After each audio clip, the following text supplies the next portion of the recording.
Compound entry है ना और सिंपल जर्नल एंट्री, दो तरह की जर्नल एंट्री होती है। देखिए आपके सामने मैंने 3 एंट्री लिखी है, 3 जर्नल एंट्री लिखी है। जर्नल एंट्री प्रारूप में की गई है, जैसे 31 मार्च के दिन वेतन चुकाया, वेतन एक खर्चा है तो सैलरी अकाउंट डीआर किया गया, और कैश पैसा जा रहा है तो कैश अकाउंट क्रेडिट किया गया। इसी प्रकार से रेंट खर्चा है तो डीआर किया गया, कैश पैसा जा रहा है तो सीआर किया गया। इसी तरह से वाटर चार्जेज डीआर किया गया और कैश सीआर किया गया। तो आप इन एंट्रीज में ये देखेंगे कि ये तीनों एंट्रीज जो है एक्सपेंसेस से रिलेटेड है, यानी व्यय के भुगतान से रिलेटेड है। तीनों एंट्रीज में एक बात कॉमन है, वो बात क्या है कि सभी में कैश अकाउंट क्रेडिट हो रहा है ना। तो ये तीनों एंट्रियां अलग अलग है, सिंपल जर्नल एंट्री कहलाएगी ये तीनों।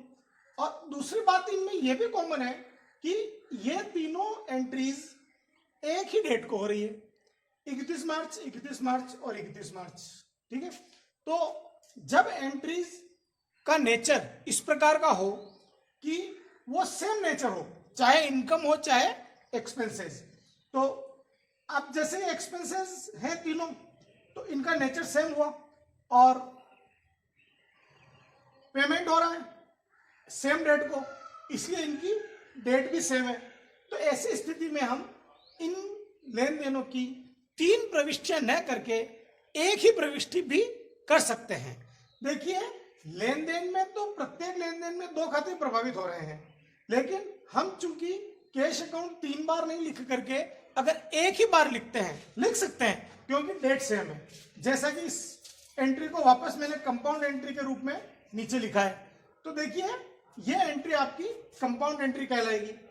तो सिंपल एंट्री हमने देख ली और कंपाउंड एंट्री, तो हम इसका हेडिंग डालते हैं compound and simple journal entry. तो अब इन सिंपल जर्नल एंट्रीज के कंपाउंड एंट्री हम करते हैं, तो तीनों खातों को हमने डेबिट कर लिया और कैश अकाउंट को एक ही बार क्रेडिट कर लिया, और तीनों के डेबिट के सामने जो राशि थी, इसके सामने 5000, इसके सामने 2000, इसके सामने 1000, उन तीनों को उन खातों के सामने लिख दिया डेबिट साइड में, 5000, 2000 और 1000।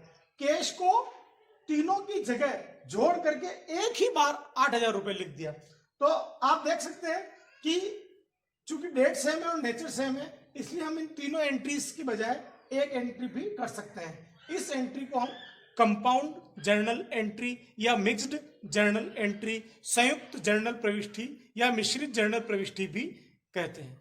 Thank you.